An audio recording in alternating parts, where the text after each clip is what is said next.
SB19, Josh, Ken, Stel, Justine, and Pablo. Ano nga ba ang kanilang ideal girl?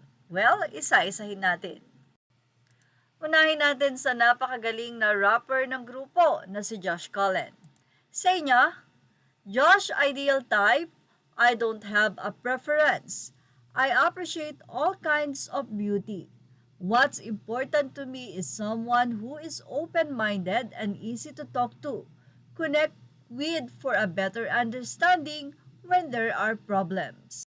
Oo nga naman, iba talaga yung understanding at hindi may issue. Isunod naman natin ang napaka taas ng boses na si Stel.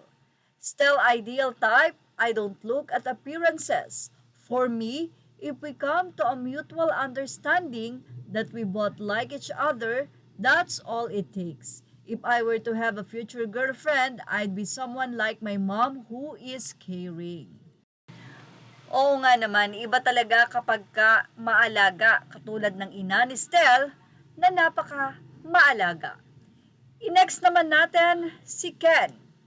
Say ni Ken, for me, physical appearance doesn't matter. I like talented, skillful, and confident woman. I would like someone I could dance with. Next on the line naman ay ang pinuno na si Leader Pablo Nase. Ano nga ba ang ideal type niya? Say ni Pablo, I want someone who is dedicated and very passionate about what they do. I want someone who is understanding because this industry will be taking up so much of my time. Parang natatandaan nga natin yung naging interview ni Vice Ganda sa kanila na si Pablo ay yun nga ang kanilang problema, no? Talagang sa sobrang busy ay hindi sila pwede ng commitment. At kung sakasakaling ang meron, dapat ay napaka-understanding.